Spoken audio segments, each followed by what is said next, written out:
എന്തിനാണ് ഈ സൂര്യനും ചന്ദ്രനും നേരെ വന്നത്? ഞാനൊരു കാര്യം നിങ്ങളോട് പറഞ്ഞു കൊടുക്കട്ടെയോ? മംഗലാപുരത്തേക്ക് പോകുന്ന റെയിൽ പാളത്തിൽ നിങ്ങൾ പോയാൽ മംഗലാപുരം റെയിൽ പാളത്തിൽ ഒരേ സമയത്ത് രണ്ട് തീവണ്ടികൾ മുഖാമുഖം വന്നു പത്രേ. പിറ്റേ ദിവസം പത്രത്തിലെ ഏറ്റവും പ്രധാനപ്പെട്ട വാർത്ത, റെയിൽവേ സ്റ്റേഷനിൽ എതിർ ദിശയിലേക്ക് പോകുന്ന രണ്ട് ട്രെയിനുകൾ മുഖാമുഖം വന്നു നിന്നു പത്രേ. ഭാഗ്യം കൊണ്ട് തലനാരിടയ്ക്കാണ് അപകടം നടക്കാതെ മാറിപ്പോയത്. പത്രത്തില് വാർത്ത വായിക്കാറില്ലേ? കേവലം രണ്ട് ട്രെയിനുകൾ 1/2 കിലോമീറ്റർ പോലും വലിപ്പമില്ലാത്ത രണ്ട് ട്രെയിനുകൾ പാളത്തിൽ മുഖാമുഖം വന്നാൽ പേടിച്ചു വിറച്ചു പോകുന്നവനെ, പേടിച്ചരണ്ടു പോകുന്ന മനുഷ്യ, അല്ലാഹു ചോദിക്കുകയാണ്, സൂര്യൻ എന്ന ഭൂമിയേക്കാൾ 35,000 ഇരട്ടി പിണ്ട വലിപ്പമുള്ള സൂര്യഗോളം, ഈ മഹാഭൂമിയും സൂര്യനും ചന്ദ്രനും ഒരേ നേരയിൽ വന്നപ്പോ എന്തിനാണത് വന്നതെന്നറിയുമോ?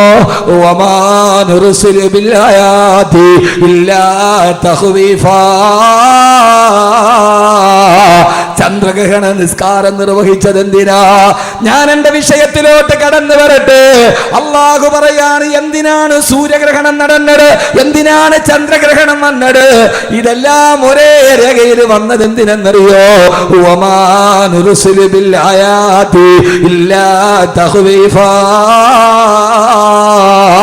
അതൊക്കെ നിങ്ങളെ ഞാനൊന്ന് ഭയപ്പെടുത്താൻ ചെയ്തതാണ്. ആരാണ് പറയുന്നത്? അല്ലാഹ്.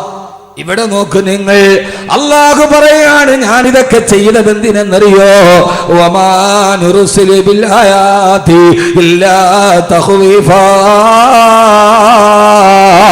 ഇതൊക്കെ നിങ്ങളെ ഒന്ന് പേടിപ്പിക്കാൻ വേണ്ടി ചെയ്തതാണ്. എത്ര പേരാണ് പേടിച്ചത്? എത്ര പേര് പേടിച്ചു? പറയും നിങ്ങള്. ചന്ദ്രഗ്രഹണ നിസ്കാരമൊക്കെ എല്ലായിടത്തും നടന്നു. ഇവിടെ നിസ്കരിച്ച ഇല്ലേ? പള്ളിയില് ചന്ദ്രഗ്രഹണം നിസ്കരിച്ച ഇല്ലയോ? നിസ്കരിച്ചെന്നോ ഇല്ലെന്നാ? നിസ്കരിച്ചു. എന്തിനാ നിസ്കരിച്ചേ? എന്തിനാ നിസ്കരിച്ചേ? ആ നിസ്കാരം മാത്രമല്ല, ഇത് അല്ലാഹുവിന്റെ ഖുർആനാണ്. കബീർ ബാക്കവി പറയുന്നത് ഖുർആനാണ്. സൂറത്തുൽ ഇസ്രായിൽ അല്ലാഹു പറയാ, വമാ നുർസിലു ബിൽ ആയാതി ഇല്ലാ തഖ്വീഫാ. ഇത് നിങ്ങളെ ഞാനൊന്ന് ഭയപ്പെടുത്താൻ ചെയ്തതാണ്. ഇനിയെങ്കിലും നിങ്ങൾ എന്നിലേക്ക് തിരിച്ചു വാ. ഹറാമുകളോട് വിട പറയ്, മദ്യപാനത്തോട് വിട പറയ്, പലിശയോട് വിട പറയ്, അല്ലാഹുവിലേക്ക് നിങ്ങൾ അടുത്തു വാ. വാപ്പ മക്കളോട് പറയാറില്ല, മക്കളെ പേടിപ്പിക്കാൻ വേണ്ടി പോലീസ് വരുന്നുണ്ട് മോനെ, ഭൂതം വരുന്നുണ്ട് മോനെ. എന്തിനാണ്? അവനോട് ഇഷ്ടമില്ലാഞ്ഞിട്ടല്ല, ഏറെ ഇഷ്ടമുള്ള അവൻ തന്നിലേക്ക് തിരിച്ചു വരാൻ ഒരു വാപ്പ കുഞ്ഞിനോട് പറയുന്നത് പോലെ അല്ലാഹു പറയാ, വമാ നുർസിലു ബിൽ ആയാതി ഇല്ലാ തഖ്വീഫാ. ഇതൊക്കെ അല്ലാഹു നിങ്ങളെ പേടിപ്പിക്കാൻ നൽകുന്നതാണ്. സഹോദരങ്ങളെ പേടിക്കണം. ഇതെങ്ങാനും ഒരേ ദിശയിൽ വന്നതെന്ന് കൂട്ടിമുട്ടിയാൽ അത് ലോകാവസാനത്തിലേക്ക് നടന്നു പോവുകയാണ്. അതുകൊണ്ട് ഈ ഗോളങ്ങൾ ഒരേ പാളത്തിൽ വരുമ്പോ അല്ലാഹനെ നിങ്ങൾ പേടിക്കണേ, അല്ലാഹുവിനെ നിങ്ങൾ സൂക്ഷിക്കണേ. വകൈമിൻ ആയത്തിൻ ഫിസ്സമാഇ വൽ അർളി യമറൂന അലൈഹാ വഹും അൻഹാ മുഅ്രിദൂൻ. അല്ലാഹു പറയാണ്, ഇങ്ങനെ എത്രയെത്ര അത്ഭുതങ്ങൾ ലോകത്ത് നിങ്ങൾ കണ്ടിട്ടും യമറൂന അലൈഹാ, അതൊക്കെ നിങ്ങൾ കാണുന്നുണ്ട്, പക്ഷേ വഹും അൻഹാ മുഅ്രിദൂൻ, അതൊക്കെ കണ്ടിട്ട് നിങ്ങൾ യാതൊരുവിധ പേടിയില്ലാതെ നടക്കുകയാണല്ലോ. അല്ലാഹു സൂര്യചന്ദ്രനെ സൃഷ്ടിച്ചത് നമുക്ക് മനസ്സിലാക്കാൻ വേണ്ടിയാണ്. ഒരർത്ഥം കൂടി ഞാൻ മാറി പറഞ്ഞാൽ ഒന്ന് നിങ്ങൾ നല്ല വല്ലാതെ ഒന്ന് ശ്രദ്ധിക്കുമോ? അല്ലാഹു തൗഫീഖ് നൽകി അനുഗ്രഹിക്കുമാറാകട്ടെ. അല്ലാഹു പേടിപ്പിക്കുകയാണ്. ഒന്നുകൂടി പറഞ്ഞാൽ ഒരു കാര്യം ഞാൻ നിങ്ങളോട് പറഞ്ഞുതരാം. വേറെ ഹദീസും ഖുർആനും ഒന്നും അല്ല, അത് ചിന്തിക്കാൻ അധികം സമയവും വേണ്ട. സൂര്യൻ എന്ന് പറയുന്നത് രാവിലെ ഉദിച്ചു വൈകുന്നേരം അസ്തമിക്കാറുണ്ട്, ഇല്ലേ? കാണാറുണ്ടോ രാവിലെ സൂര്യൻ ഉദിക്കുന്നത്? കാണാറുണ്ടോ? എഴുന്നേൽക്കൂല സമയത്തൊന്നും. രാവിലെ സൂര്യൻ ഉദിക്കുന്നത് കണ്ടിട്ടില്ലേ? നട്ടുച്ച നേരത്ത് വന്ന് തലയുടെ മുകളിൽ നിൽക്കുന്നത് കണ്ടിട്ടില്ലേ? വൈകുന്നേരം സൂര്യൻ അസ്തമിക്കുന്നത് കണ്ടിട്ടില്ലേ? എന്തിനാ സൂര്യാസ്തമയവും സൂര്യോദയവും? ഒന്ന് പറയും. സൂര്യൻ ഉദിക്കുന്നത് സൂര്യൻ അസ്തമിക്കുന്നതും വെറുതെ ഈ ആകാശത്തിന്റെ മുകളിൽ ഇങ്ങനെ ഉദിക്കുക അസ്തമിക്കുകയും ചെയ്യുന്ന എന്തിനാ? എത്ര നാളുകൊണ്ട് നമ്മൾ കാണുന്ന കാഴ്ചയാണിത്. എന്തിനാണിത്? അറിയില്ല. ഇച്ചിരി വെള്ളം തരിക. അറിയില്ല. ഒരാൾക്ക് ജീവിതത്തിന് നന്നാവണമെങ്കിൽ സൂര്യനെ നോക്കിയാൽ മതി. ആരെ നോക്കിയാൽ മതി? വാള് പറയല്ല, വാള് കേൾക്കണ്ട, ഒന്നും നോക്കണ്ട. നിങ്ങൾക്ക് നന്നാവണമെന്ന് ചെറുപ്പക്കാരെ ആഗ്രഹമുണ്ടോ? നിങ്ങൾ സൂര്യനെ നോക്കിയാൽ മതി.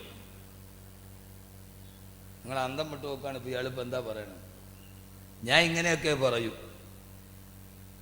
അതാണ് എൻ്റെ ഒരു ശൈലി. എല്ലാവരും പറഞ്ഞത് തന്നെ പറയുന്നതിൽ നല്ലത് 7 ദിവസം ആകുന്നുണ്ട്. എല്ലാവരും പറയുന്നതിന് നല്ല വേറിട്ടൊന്ന് പറയലല്ലേ. ഞാനിന്ന് പറയുന്നത് സൂറത്തുൽ മുൽക്കിൻ്റെ 2 ആയത്താണ്. അപ്പോൾ കബീർ വാക്കവിയുടെ വാത് കഴിഞ്ഞപ്പോൾ എന്ത് കിട്ടി? സൂറത്തുൽ മുൽക്കിൻ്റെ ആദ്യത്തെ 2 ആയത്ത് നന്നായിട്ട് പഠിച്ചു. ലാഭായില്ലേ? പിന്നെ ബാക്കി പഠിച്ചാൽ മതിയല്ലോ. ഇപ്പോഴെത്തിയ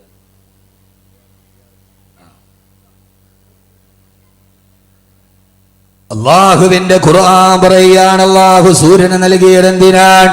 അള്ളാഹു ചന്ദ്രനെ നൽകിയതെന്തിനാണ്? സഹോദരങ്ങളെ, സഹോദരിമാരെ, ഇന്ന ഫീ ദാലിക ലആയാതിൻ ലിഉലിൽ അൽബാബ്. ഇതിൽ ചിന്തിക്കുന്നവർക്ക് ദിട്ടാന്തമുണ്ട്. എന്തിനാണ് അള്ളാഹു സൂര്യനെ നൽകിയതെന്നറിയോ? രാവിലെ സൂര്യോദയം നടക്കുമ്പോൾ അത് നമ്മുടെ സൂര്യോദയത്തിന് നമ്മുടെ ജീവിതവുമായി ബന്ധമുണ്ട്. രാവിലെ സൂര്യൻ ഉദിക്കുകയാണ്. കിഴക്കിന്റെ ചക്രവാളത്തിൽ ഇരുട്ടിനെ കീറി മുറിച്ചുകൊണ്ട് ഇരുട്ടിൽ നിന്ന് സൂര്യൻ മെല്ലെ മെല്ലെ ഉയർന്നു വരികയാ. പൊന്നുമോനെ, അത് നിന്റെ ജനനമാണ്. ഇരുട്ടിന്റെ ഉള്ളിൽ നിന്ന് മെല്ലെ മെല്ലെ സൂര്യൻ വെളിയിലേക്ക് വരുമ്പോ ഉമ്മാന്റെ ഗർഭാശയം എന്ന ഇരുട്ടിൽ നിന്ന് മെല്ലെ ഭൂമിയുടെ വെളിച്ചത്തിലേക്ക് നീ കടന്നു വരികയാണ്. സൂര്യോദയം നിന്റെ ജനനമാണ്, നിന്റെ പ്രസവമാണ്. പിന്നെ ആ സൂര്യൻ മെല്ലെ മെല്ലെ മുകളിലേക്ക് ഉയരുന്നു. അത് വെറുതെ വെറുതെ മെല്ലെ പടിഞ്ഞാറോട്ട് സഞ്ചരിക്കുകയാണ്. വെറുതെ സൂര്യൻ ഇങ്ങനെ വെളിച്ചം കൂടി കൂടി വരുന്നു. അതുപോലെ നിന്റെ ബാല്യവും നിന്റെ കൗമാരവുമാണ്. മെല്ലെ മെല്ലെ വെളിച്ചം കൂടി കൂടി, കാലിന് ബലം കൂടി, കയ്യിന് ബലം കൂടി, മുഖത്ത് മീശസ്ഥാനം പിടിച്ച് മെല്ലെ മെല്ലെ നിന്റെ ബാല്യവും കൗമാരവുമാണ്. അവസാനം സഞ്ചരിച്ച് സൂര്യനിതാ നടുത്തലയുടെ നെടും തലയുടെ മുകളിൽ നട്ടുച്ച നേരത്ത് കത്തിച്ചൊലിച്ചു നിൽക്കുകയാണ്. ആർക്കും അടുക്കാൻ പോലും കഴിയാത്ത സൂര്യന്റെ ചൂടോട് സൂര്യൻ ഇങ്ങനെ കത്തിച്ചൊലിച്ചു നിൽക്കുകയാണ്. പൊന്നുമോനെ, അത് നിന്റെ യൗവനമാണ്. ആർക്കും അടുക്കാൻ കഴിയാതെ കത്തിച്ചൊലിച്ച് തിളച്ചു നിൽക്കുന്ന നിന്റെ യൗവനം. തട്ടുച്ച നേരത്ത് സൂര്യൻ കുതിച്ചു നിൽക്കുന്നത് അത് നിന്റെ യൗവനത്തെ ഓർമ്മപ്പെടുത്തുകയാണ്. ആർക്കും അടുക്കാൻ കഴിയാത്ത യൗവനം, ഒരാളുടെ ഉപദേശം സ്വീകരിക്കാത്ത യൗവനം, ആരുടെ അടുക്കലേക്ക് നന്മകൾ സ്വീകരിക്കാത്ത യൗവനം, ആ യൗവനമാണ് നിന്നെ നട്ടുച്ച നേരത്ത് നിൽക്കുന്ന സൂര്യന്. ഈ ചെറുപ്പക്കാരാ, ആ യൗവനം കഴിഞ്ഞാൽ പിന്നെ സൂര്യൻ അങ്ങോട്ട് പടിഞ്ഞാറോട്ട് സഞ്ചരിക്കലായി. മെല്ലെ മെല്ലെ സൂര്യന്റെ പ്രകാശത്തിന് കുറവ് വരികയാണ്. സൂര്യൻ മെല്ലെ ക്ഷയിക്കുകയാണ്. അത് നിന്റെ മധ്യവാർദ്ധക്യത്തിലേക്കുള്ള യാത്രയാണ്. നിന്റെ തലമുടി നരക്കുന്നു, നിന്റെ കൈകാലുകൾക്ക് ശക്തി കുറയുന്നു, നിന്റെ കൈകാലുകൾ ബലഹീനമാകുന്നു. അത് നിന്റെ മധ്യവാർദ്ധക്യത്തിലേക്കുള്ള യാത്രയാണ്. ബഹുമാനപ്പെട്ട പാണക്കാട് സയ്യിദ് ബഷീർ അലി ശിഹാബ് തങ്ങൾ മഹനീയമായ വ്യക്തിത്വത്തിലേക്ക് മഹാനവറുകളുടെ ആത്മീയ സാന്നിധ്യം നടന്നു വരികയാണ്. സഹോദരങ്ങളെ, സഹോദരിമാരെ, കത്തിച്ചൊലിച്ചു നിൽക്കുന്ന ഈ സൂര്യൻ അത് നിന്റെ യൗവനത്തെയാണ് പ്രസരിപ്പിക്കുന്നത്. ആ സൂര്യൻ മെല്ലെ മെല്ലെ പടിഞ്ഞാറോട്ട് സഞ്ചരിച്ചു. സൂര്യന്റെ പ്രകാശം കുറഞ്ഞു കുറഞ്ഞു വരുന്നു. നിന്റെ തലമുടി നരക്കാൻ തുടങ്ങുന്നു, നിന്റെ കാല് തളരാൻ തുടങ്ങുന്നു, നിന്റെ ശരീരത്തിന്റെ ശക്തി ക്ഷയിക്കുന്നു. നീ വാർദ്ധക്യത്തിലേക്ക് നടന്നു പോകുന്നു. അവസാനം നിന്നെ മധ്യവാക്യത്തിലെത്തുമ്പോ വൈകുന്നേരമാകുമ്പോ സൂര്യന്റെ പ്രഭ അസ്മിക്കാൻ പോവുകയാണ്. നിന്റെ 50 വയസ്സ് കഴിഞ്ഞു. അവസാനം പടിഞ്ഞാറൻ ചക്രവാളത്തിലേക്ക് സൂര്യൻ ഇങ്ങനെ മെല്ലെ മെല്ലെ താടുമ്പോ നിന്റെ സക്കറാത്തിന്റെ വേദനയിൽ നീ പെടയുകയാണ്. നോക്കി നോക്കി നിൽക്കവേ ആ സൂര്യഗോളം അറബിക്കടലിന്റെ തിരമാലകളുടെ ഉള്ളിലെ കൂളിയിട്ട് പോയി. ഇനി സൂര്യനെ കാണുന്നില്ലല്ലോ.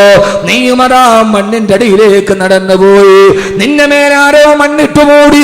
ഇനി നിന്നെ കാണാൻ കഴിയുന്നില്ലല്ലോ. സൂര്യാസ്തമനം നിന്റെ മരണമാണ്, സൂര്യോദയം നിന്റെ ജനനമാണ്. മധ്യാഹ്ന നേരത്ത് കത്തിച്ചൊലിക്കുന്ന സൂര്യൻ നിന്റെ യൗവനമാണ്. ഇങ്ങനെ ജനനത്തിൽ തുടങ്ങി മരണത്തിലേക്ക് നടന്നു പോകുന്ന ഏറ്റവും ചെറിയ ഒരു ജീവിതമാണ് അല്ലാഹു നൽകിയത്. അതുകൊണ്ടാണ് അല്ലാഹു സുബ്ഹാനഹു വ തആല സൂറത്തുൽ മുൽക്കിന്റെ 2-ാമത്തെ ആയത്ത് പറഞ്ഞത്, അല്ലദീ അല്ലാഹു ആരെന്നറിയുമോ? അല്ലദീ ഖലഖൽ മൗത വൽ ഹയാ ലിയബ്ലുവക്കും അയ്യുക്കും അഹ്സനു അമലാ. അല്ലദീ ഖലഖൽ മൗത, അവനാണ് മരണത്തെ സൃഷ്ടിച്ചത്, വൽ ഹയാ, അവനാണ് ജീവിതത്തെ സൃഷ്ടിച്ചത്. യഥാർത്ഥത്തിൽ സഹോദരങ്ങളെ, ഞാൻ ഇന്ന് പറയാൻ പോകുന്ന വിഷയത്തിന്റെ മർമ്മപ്രധാനമായ ഭാഗം അല്ലാഹു സുബ്ഹാനഹു വ തആല ജീവിതത്തെക്കുറിച്ച് പറഞ്ഞപ്പോ ഈ ഭൂമിയിലെ ജീവിതത്തെ ഖുർആൻ ഒരു ജീവിതമായി പരിഗണിച്ചിട്ടില്ല. അല്ലാഹുവിന്റെ ഖുർആൻ ഒരു സ്ഥലത്തും അതൊരു ജീവിതമായി പരിഗണിച്ചിട്ടില്ല. അല്ലാഹു പറഞ്ഞത് അല്ലദീ ഖലഖൽ മൗത, അവനാണ് മരണത്തെ സൃഷ്ടിച്ചത്, വൽ ഹയാ, അവനാണ് ജീവിതത്തെ സൃഷ്ടിച്ചത്. അപ്പൊ യഥാർത്ഥ ജീവിതം മരണത്തിന് ശേഷമുള്ള ജീവിതമാണ്. മരണത്തിന് മുമ്പുള്ള ഈ ജീവിതത്തെ ഖുർആൻ ഒരു ജീവിതമായി പരിഗണിച്ചിട്ടേയില്ല.